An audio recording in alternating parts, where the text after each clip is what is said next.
தேவனால் எல்லாம் கூடும் தொடர்கிறது. மகனே, உன் தகப்பனாருடைய ஊழியம் உன் தலைமையில் வைக்கப்படுதுன்னு ஒரு ப்ராஃபஸி கொடுக்குறாங்க. கொடுத்துட்டு அதை சொல்லிவிட்டு அவங்க நிறுத்திட்டு கண்ணை திறந்துட்டு கேட்குறாங்க என் சகோதரர்கிட்ட, என்ன கேட்குறாங்க, நீ மூத்தவனா அண்ணன் மூத்தவனான்னு அவர் மூத்தவரான்னு கேட்குறாங்க. ஸோ அப்போ சொன்னேன், இல்லை அவங்க தான் மூத்தவர், அவர் தான் அண்ணன், நான் தம்பி அப்படின்றாங்க. சரி, திருப்பி அவங்க என்ன பண்ணாங்க, கையை வச்சு ஜெபம் பண்ணிவிட்டு ஆணித்தரமாக திருப்பி ஒரு ப்ராஃபஸி கொடுக்குறாங்க. இல்லை, உன் மேலே தான் ஊழியம் வைக்கப்படுது. உறுதிப்படுத்துறேன், பேசினா உறுதிப்படுத்துறோம். அப்போ உறுதிப்படுத்தணும்னு நான் போடுவேன், எல்லா இடத்துலையும் மழை பெய்யணும், இங்கே மட்டும் பெய்யக்கூடாது, அப்போ நான் வரேன். Exactly same. அப்போ அது உறுதிப்படுத்தின உடனே அப்படியே வந்தாச்சு, முடிஞ்சுது. நம்ம தான், அதாவது எப்படி சொன்னால், நம்மளுக்கு தான் அதாவது வார்த்தையே சொல்லுது, நமக்கு இருதயம்ன்றது நிறைய பேருக்கு அது இட்ஸ் லைக் எ ஃப்ளஷ் அப்படின்னு தான் நினைக்கிறோம். ஆனால் பல பேருக்கு இருதயம் கல்லான இருதயம் இருக்கான். அப்போது அந்த இருதயம் கல்லாக மாறிடுச்சு. இப்போ போய் நான் உடனே சொன்னால் என்ன பண்ணுவாங்க, ஆண்டவர் பேசிட்டார்ல, ஊழியத்துக்கு வா, சொல்லவே இல்லையா, அமைதியாக வாயை மூட்டு வந்துட்டு அடுத்த நாள் ஊழியத்தில் இருந்துட்டு இப்படி தான் வாழ்க்கை போய்கொண்டிருந்தது. பிஸ்னஸ் நல்ல ஒரு ஆண்டவர் வளர்ச்சியை கொடுத்தாரு. இப்படி இருந்த சூழ்நிலையில் 2008ஆம் வருடத்தில் கொஞ்சம் கொஞ்சமாக இழப்புகள் வர ஆரம்பிச்சது, பிஸ்னஸில் நஷ்டங்கள் வர ஆரம்பிச்சது, கடை திருடு போனது, இப்படியாக இழப்புகள் நஷ்டங்கள் வர ஆரம்பிக்கும் போக அந்த ஆசீர்வாதத்தில் கொஞ்சம் கொஞ்சமாக டிராகிங்.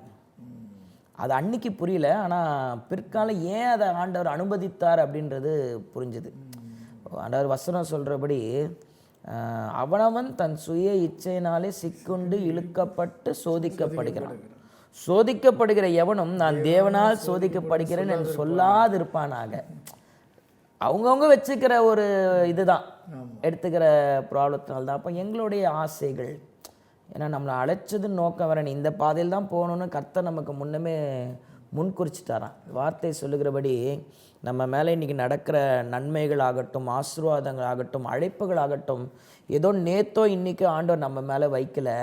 என் எலும்புகள் உருவாகும் விதம் இன்னதென்று அறிவதற்கு முன்னமே என்னை பெயர் சொல்லி அழைச்சனா அன்றைக்கே என் மேலே என்ன திட்டன்றது ஆண்டவர் முன்குறிச்சிட்டாரான். அப்போ அவருடைய வழிபடி நடந்தால் ஆசீர்வாதம். இதை விட்டு வெளியே வரும் பொழுது நமக்கு கர்த்தர் தீமையை கொடுக்கறதில்ல, அனுமதிக்கிறாரு. அனுமதிச்சாலும் அவர் சொல்கிறாரு, அந்த சோதனையை தாங்கி கொள்ளுகிறதான பலனை நமக்கு கொடுத்துருவாராம். அளவுக்கு மிஞ்சி நம்மளை சோதிக்க மாட்டார். அந்த சோதனை நம்ம கண்டுபிடிச்சிட்டு நம்ம வழியை மாற்றிக்கிட்டோன்னா ஆண்டவர் அதை இன்னும் பிளஸ் பண்ணுவார்ன்றது அந்த நாள் தான் புரிஞ்சுது. அப்போ ஏன் நஷ்டங்கள்ன்றது அன்றைக்கி புரியல, ஆனால் ஊழியத்தில் முழு நேரம் ஊழியத்துக்கு வந்த பொழுது எங்களுக்கு புரிஞ்சுது. இப்படி தானே இல்லை, ஆண்டவர் நேரடியாக கூப்பிட்டாரு.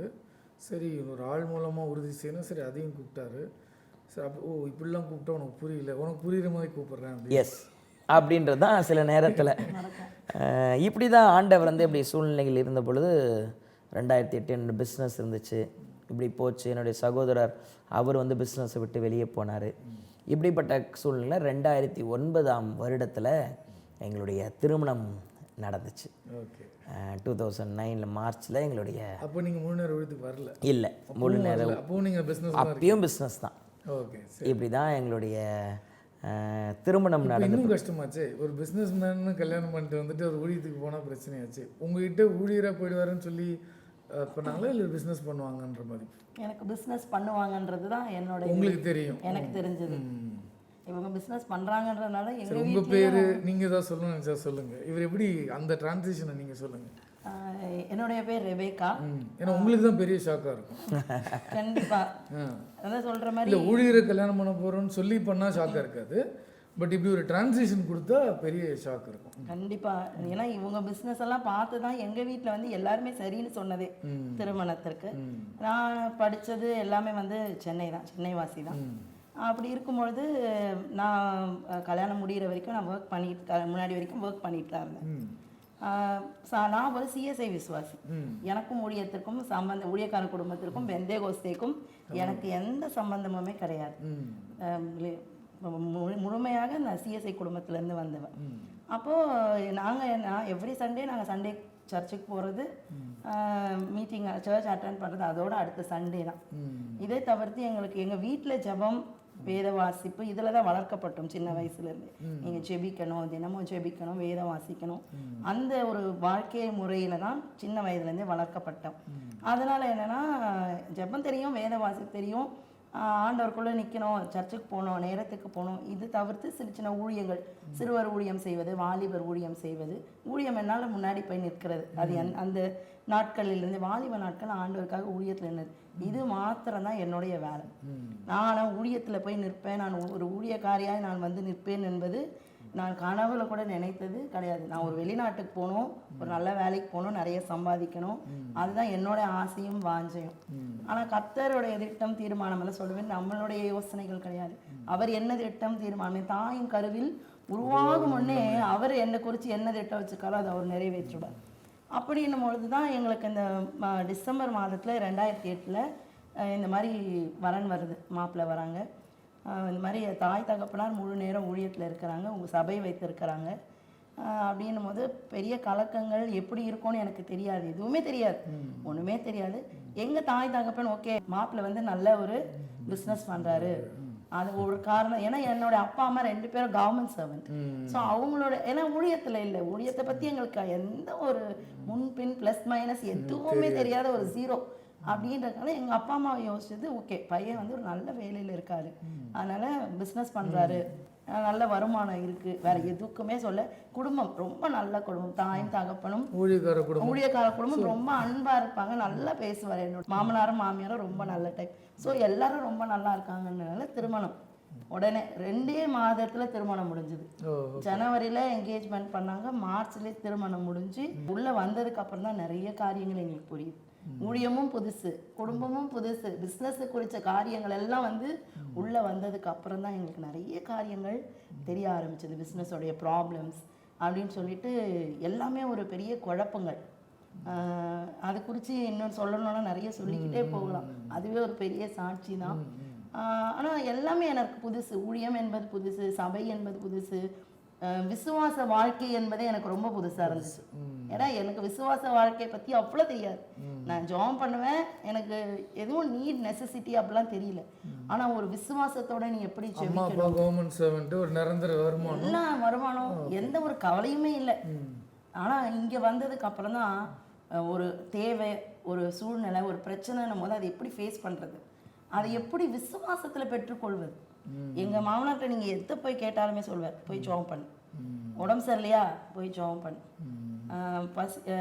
நீங்கள் என்ன கேள்வி, ஒரு பிரச்சனையா போய் ஜெபம் பண்ணு, உனக்கு போராட்டமா போய் ஜெபம் பண்ணு, உனக்கு குழப்பமா போய் ஜெபம் பண்ணு. என்ன சொன்னாலும் அவர் வாயிலேருந்து வர ஒரே வார்த்தை நீ போய் ஜெபம் பண்ணு, வேற எந்த சொல்யூஷனும் அவர் கொடுக்கவே மாட்டார். அப்போ ஆரம்பத்தில் அதெல்லாம் நான் கடந்து வருவது எனக்கு ரொம்ப கஷ்டமாக இருந்தது. ஒரு சாதாரண ஒரு குடும்பத்திலேருந்து வரும் பொழுது பெரிய போராட்டம், இது இல்லாமல் இவரோட பிஸ்னஸை பார்க்கும்பொழுது நிறைய நஷ்டம், ஆரம்பத்துலேருந்தே வந்த நாள்லேருந்தே நஷ்டம் நஷ்டம் நஷ்டம். அதை பார்க்கும்போது ஒரு பெரிய குழப்பம், எப்படி நம்ம வாழ்க்கையை வாழ போகிறோம், நம்ம வந்து கரெக்டான டெசிஷன் எடுத்தோமா, கர்த்தர் வந்து எந்த நோக்கத்துக்காக எங்களை சேர்த்தாருன்றது எங்களுக்கு தெரியாது, அவருக்கெல்லாம் தெரியும். அப்போது நிறைய போராட்டங்கள் எங்களுக்குள்ள நிறைய சண்டைகள், இந்த இழப்புகள்னால எங்களுக்குள்ள நிறைய காரியங்கள். என்ன பிஸ்னஸ் பேசாமல் வேலைக்கு போயிடலாமா அப்படின்னு சொல்லிட்டு நாங்கள் ஒரு பக்கம் வேலைக்கு போகிறேன். ஆனாலும் வந்து என்னதான் வேலைக்கு போனாலும் நாங்கள் எதுக்காக வேலைக்கு போகிறோமோ அதனுடைய காரியம் நிறைவேறல. அதாவது அவங்க வேலைக்கு போகிறது மட்டும் இல்லாமல் நானும் வேலைக்கு போகிற சூழ்நிலை வந்துருச்சு என்னுடைய. அதாவது இவங்க சொன்னது போல் ஆரம்பத்தில் அந்த பிஸ்னஸில் வந்து 4 கார் வச்சுருப்போம், ஷர்ட்டு கலருக்கு ஏற்ற மாதிரி காரு யூஸ் பண்ணுற நாட்கள். ஏன்னா அப்படின்னு பார்த்தீங்கன்னா அப்போ நாங்கள் பிஸ்னஸ் வந்து நாட் ஓன்லி இந்த mobile business, second hand cars buying and செல்லிங்கும் பண்ணிகிட்டு இருந்தோம். ஸோ அதனால் ஒரு 4-5 கார் இருக்கும், ஸோ இஷ்டத்துக்கு எடுத்துகிட்டு போவோம், இப்படி தான் இருக்கும். அது திருமணம் முடித்த உடனே பிஸ்னஸ் ஓகே இன்னும் கொஞ்சம் நம்ம இது பண்ணிக்கலாம். அந்த பிஸ்னஸில் இருக்கும் பொழுது நாங்கள் நல்ல பெண்டிகாஸ்டல் ஃபேமிலி தான் வந்தோம். ஆனால் நான் மட்டும் 40 சவரன் நகை போட்டிருந்தேன், கழுத்து முழுக்க நகை, மோதிரங்கள், செயின், இப்படி பிரேஸ்லெட்டு. பார்க்கும்போது லிட்ரலி எப்படி ஒரு அரசியல்வாதியாக இருக்கணும் அதே போல தான் ஒரு இது. அப்போது இப்படி தான் எங்களோட பெண்டிகாஸ்டல் ஃபேமிலியில் நகையை போடக்கூடாது அப்படின்னு சொல்கிறதுனால ரொம்ப கட்டாயத்தின் பேரில் பண்ணதுனால அவங்களுக்கு அந்த ஈர்ப்பு மற்றவங்களோட ஜாஸ்தியாக எழுத வேணுமோ தெரியும். ஆமாம், அதாவது எங்களோட தகப்பனார் எழுதுனா உனக்கு வேணும்னா நீ போட்டுக்கோ, கர்த்தர் சொல்லும்போது எடுத்துக்கோ அப்படின்றது தான் ஒரு இது. அதனால் எங்களோட இது இப்போ நாங்கள் இன்ஃபேக்ட் அப்படி தான் வர்ஷிப்பும் பண்ணுவோம், இப்படி தான் இருப்போம். அதனால் எங்களை பார்க்குற எங்கள் சபை மக்களுக்கே ஒரு மாதிரி ஒரு கேள்விகள்லாம் இருந்தது. பட் ஆனால் அதை எதுவுமே வந்து எப்படி சொன்னாலும் ஒரு கல்லான இருதயம். நாங்கள் ஃபோக்கஸ் என்னென்னா நல்லா சம்பாதிக்கணும், சூழ்நிலைக்கு வரும்போது ஊழியத்துக்கு போய்க்கலாம், இப்படி தான் நம்மளுடைய ஃபோக்கஸ். இப்போ இப்படிலாம் இருந்தோன்னே திருமணம் ஆனோடனே சூழ்நிலை கேட்டு வழியை ரொம்ப கொடுத்து அதை சொன்னல நம்மளா அதை வாங்கிக்கிறது தான். அவர் சென்ட்ரலாக தான் ஒன்றும் பிரச்சனையும் இல்லாமல் கூப்பிட தான் ட்ரை பண்ணியிருக்காரு. ஆமாம் இப்போ அதை கூப்பிடும் போது சாதாரணமாக வந்தா கூப்பிட்டுருக்காரு. ஆமாம் இல்லை அப்படி கிரியேட் பண்ணுங்க, நான் அப்படி பிடிச்சி நெருக்கி பொண்ணு வந்து அப்படி லாக் போட்டுங்க. அதாவது என்னென்னா அதாவது இன்றைக்கி அதை காலகட்டத்தில் யோசிக்க முடியும். ஏன் இப்படின்னா இன்றைக்கி முழு நேர ஊழியத்தில் நிற்கும் பொழுது இப்படிப்பட்ட பிரச்சனைகளுக்கு அதன் மூலமாக வருகிறவங்களுக்கு ஆலோசனை சொல்வதற்கு கர்த்தர் வந்து அனுமதிச்சிருக்கிறார். அதை தான் அப்படி தான் நான் எடுத்துக்கிறோம் ஒழிய சாதாரணமாக ஒன்றும் தெரியாமல் நான் வந்து என் அப்பா அப்புறம் எங்கள் அப்பாவுக்கு அப்புறம் நான் ஊழியத்துக்கு வந்துட்டேன் அப்படின்றது வந்து படிப்பினைகளே இருக்கு. அப்போ இப்படி ஒரு சூழ்நிலைகள் இருக்கிறது தான் இழப்புகள், நஷ்டம். அப்போது இந்த இழப்புகள்னால எனக்கும் எங்கள் அப்பாவுக்கும் வர சண்டையை விட எனக்கு என் மனைவிக்கும் வர சண்டைகள் அதிகம். இல்லை கண்டிப்பாக உங்களுக்கு பெரிய ஷாக்காக இருக்குமே. ஆமாம். அப்போ இவங்க வேலைக்கு போகிறதுக்கு காரணம் என்ன அப்படின்னு பார்த்தீங்க அப்படின்னா, எங்களுக்கு 2009 திருமணமாகி 2011 ஒரு குழந்தை ஆண்டவர் கொடுத்தார், ஒரு பையனை. அப்போ அவர் வந்து கையில் இருக்கிறாரு 2-3 மாதம். சூழ்நிலை எப்படி இருக்குன்னா அவருக்கு தேவையான அத்தியாவசிய தேவைகளை கூட கொடுக்க முடியாத சூழ்நிலையில் வந்து எங்கள் சூழ்நிலை வந்து நிற்கிது எனக்கு. என் பிஸ்னஸ் எல்லாம் போகுது, இழப்புகள். இன்ஃபேக்ட் என்ன, அப்போது எங்கள் கடை மெயின் ரோட்டில் இருந்ததுன்னா ரோடு எக்ஸ்டென்ஷன், ஸோ கடை இடிக்கப்படுது. ஆமாம், கடை இடிக்கப்படுது. அப்போ கடை இல்லை, ஆமாம், கடை இடிக்கப்படுகிறது, எல்லா காரும். அப்போ இந்த பிஸ்னஸ்க்கு வாங்கின கடன் ஒரு 30 லட்ச ரூபா கடனுக்குள்ளே 2011 வந்து சூழ்நிலை நிற்கிது. இந்த 30 லட்ச ரூபா கடனுக்குள்ளே பார்த்தீங்க அப்படின்னா மாதந்தோறும் 60,000 ரூபாய் வட்டி கட்டணும். அப்போது என்ன பண்ணுறது, சூழ்நிலை கடன்காரங்க வீட்டுக்கு வந்துடக்கூடாது, ஊழியம் பண்ணுறோம், இப்படியாக இருக்குது. இந்த கடனெல்லாம் அப்பாவுக்கு தெரியாது, மனைவிக்கு கொஞ்சம் தான் தெரியும். ஏன்னா வீட்டுக்கு வந்து அங்கே தான் நம்ம சமாதானமாக இருக்கிறோம், இதையும் கொண்டு போய் இவங்க மேலே திணிக்கணுமா. ஸோ இப்படி வெளியே போகும்போது ஒவ்வொன்றா, உதாரணத்துக்கு ஒரு மாதத்துக்கு வந்து ஆண்டவர் என் நகையை எப்படி கழட்ட வச்சார்னா, எவ்வளோத்தையும் போட்டுட்டு தெரிஞ்சிட்டு இருந்தியேன்னும் போது ஒரு கடனுக்கு வந்து வட்டி கட்டினா ஒரு மோதிரம் எடுத்துன்னு போய் அடமானம், அடுத்த மோதிரம், செயின், பிரேஸ்லெட், இப்படி ஒவ்வொன்றா அடமானத்துக்கு போக ஆரம்பிச்சது. அடமானத்துக்கு போய் சரி இதெல்லாம் முடிச்சோன்னா அடுத்த கடனை அடைக்கணுன்றதுக்கு ஒரு காரை வி, 2வது காரை விற்கிறோம், 3வது காரை விற்கிறோம். இப்படி எல்லாம் விற்று விற்று விற்று விற்று விற்று கடைசியாக என்னுடைய சூழ்நிலை லிட்ரலி ஒரு 5 ரூபாய் மட்டும்தான் என் கையில் இருந்துச்சு, வெறும் 5 rupees. இதுதான் என்னுடைய சூழ்நிலை. அப்போ என்னுடைய பிள்ளைக்கு வந்து ஒரு தடுப்பூசி போடுறதுனால கூட குறைஞ்சது 500 ரூபாய். அந்த ஒரு பணத்தை கூட போயிட்டு என்னுடைய தகப்பனார்கிட்ட போய் கேட்குற மாதிரி ஆகிப்போச்சு. அதுக்கு முன்னாடி இருந்த சூழ்நிலை வேறு. அப்போ மனைவி கிட்டே கேட்கும் பொழுது அவங்களுக்கு ஒரு எங்களுக்குள்ள அந்த ப்ராப்ளம் வரும்போது சரி குடும்பத்தோட சூழ்நிலை இருக்குது, அப்போ நான் வேலைக்கு போகிறேன், குழந்தைய வந்து என்னுடைய அம்மா பார்த்துப்பாங்க, அப்பா பார்த்துப்பாங்க, நான் பார்த்துப்பேன். இப்போ இந்த அம்மா இவங்க வேலைக்கு போக ஆரம்பித்த உடனே இப்படி சூழ்நிலை பார்த்தா சூழ்நிலை மாறல. அப்புறம் இவங்க வேலைக்கு போக ஆரம்பித்தோம். அப்போ எனக்கு கடை பிஸ்னஸ் இல்லைன்ற பொழுது நானும் ஒரு கடைக்கு வேலைக்கு போகிறேன், ஒரு மேனேஜராக ஒரு ஷோரூமில். அங்கே போய் ஒரு 6 மாத காலத்தில் வேலை செய்கிறேன். சூழ்நிலை மாறல, எதுவுமே மாறல. கடன் பிரச்சனை இன்னும் ஏறிட்டு தான் இருக்கிற சூழ்நிலை. 2011 ஏப்ரல் மாதம் எல்லாமே முடிஞ்சிருச்சு. அப்பா இனிமேல் என்னென்னா கடன்காரங்க வீட்டுக்கு வர போகிறாங்க, கேட்க போகிறாங்க.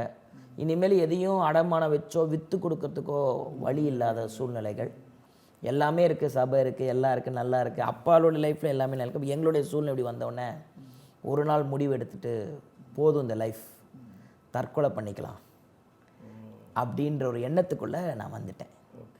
அப்போ யார்கிட்டையும் சொல்லக்கூடாது. அப்போ பார்த்தீங்க அப்படின்னா மனைவிக்கிட்டையும் சொல்லலை. என் அப்பா கிட்டே கேட்குறேன், எனக்கு ஒரு கடன் இருக்குது, எனக்கு ஹெல்ப் பண்ணுங்கன்றேன். எங்கள் அப்பா சொன்னார், நான் ஹெல்ப் பண்ண மாட்டேன், நீ ஆண்டவர்கிட்ட கேளுன்றாரு. உடனே கோபம். எல்லாத்தையும் கேட்குறேன், எல்லாருக்கும் ஊர் உலகத்தில் எல்லாருக்கும் அப்பாலாம் வந்து பையனுக்கு ஹெல்ப் பண்ணுறாங்க, நீங்கள்னா ஹெல்ப் பண்ண மாட்டேங்கிறீங்க. அந்த வாக்குவாதங்கள் இப்படி எல்லா சூழ்நிலை இருக்கும்போது சரி தற்கொலை பண்ணிக்கலாம் அப்போது வெறும் ஒரு 1000 ரூபாய் ஒரு தெரிஞ்ச நண்பர்கிட்ட ஒரு 1000 ரூபாய் வாங்கிட்டு பெங்களூரில் இருக்க ஒரு தெரிஞ்ச சகோதரர் வீட்டுக்கு போயிடலாம். அதாவது நான் எப்படி யோசிக்கிறேன்னா, இவ்வளோ நாள் வாழ்ந்தாச்சு, ஒரு ஊழியக்கார குடும்பத்தில் இருந்தாச்சு, எல்லாம் பண்ணிட்டோம். இப்போ நம்மளோட தற்கொலைன்னு பண்ணிக்கிட்டால் அது ரொம்ப அவமானமாயிடும். அதனால் என்ன பண்ணால் நம்மளுக்கு ஒரு ஆக்சிடெண்ட் மாதிரி இந்த தற்கொலையை பண்ணிக்கலாம். அதுவும் இங்கேனா உடனே இதாகிடும், வெளி மாநிலம் தெரியாது அப்படின்ற இதெல்லாம். பிள்ளையெல்லாம் யோசிக்கல. எனக்கு என் குழந்தை பிறந்து எனக்கு 4 மாத குழந்தை, அவள் 4 மாதம் குழந்தை 4 மாதம் கையை குழந்தை, எதையும் தோணலை. அவமானம் வரக்கூடாது எனக்கு. மனைவி பிள்ளை என்ன ஆவாங்கன்னு யோசிக்கல. அந்த டைமில் எதுவுமே யோசிக்கல பிரதர், யோசிக்கிறதுக்கு விடலை சத்ருவானவன். Okay okay. அப்போது அதுக்கப்புறம் அவங்க என்ன பண்ணுவாங்க வாழ்க்கைக்கு, அதெல்லாம் நீங்கள் யோசிக்க எதுவுமே யோசிக்கல. அதாவது என்ன காரியம்னா, ஏன் இந்த ஆக்சிடெண்ட் மாதிரி செய்கிறேன் அப்படின்னா, இப்போ எனக்கு இருக்கிற இந்த கடன்லாம் இருக்குது, ஆனால் இன்சூரன்ஸ் போட்டு வச்சுருக்கோம். Okay okay okay. அப்போ நான் போய் ஒரு தற்கொலை பண்ணிக்கிட்டால் இன்சூரன்ஸ் கிடைக்காது. ஆனால் அதே நான் ஆக்சிடென்ட்டுன்னு போயிட்டா ஒரு குறிப்பிட்ட தொகை குடும்பத்துக்கு வந்துடும், அதை வச்சு இவங்க பார்த்துக்கலாம் அப்படின்ற ஒரு எண்ணத்துக்குள்ளே நான் போகிறேன். அப்போ என்னென்னா, நான் போயிட்டு அங்கே அந்த சகோதரர்கிட்ட போயிட்டு, ஆனால் நான் ஏன் இறந்தன்றது யாருக்காவது ஒருத்தருக்கா தெரியணும்ல. ஸோ அவர்கிட்ட போய் விஷயத்தெல்லாம் சொல்லிவிட்டு அவர்கிட்ட வண்டி வாங்கிட்டு போய் ஏதாவது ஒரு ஆக்சிடென்ட் மாதிரி லாரிலையோ பஸ்லையோ விடுற மாதிரி ஆக்சிடென்ட் பெங்களூருக்கு போயிட்டேன்.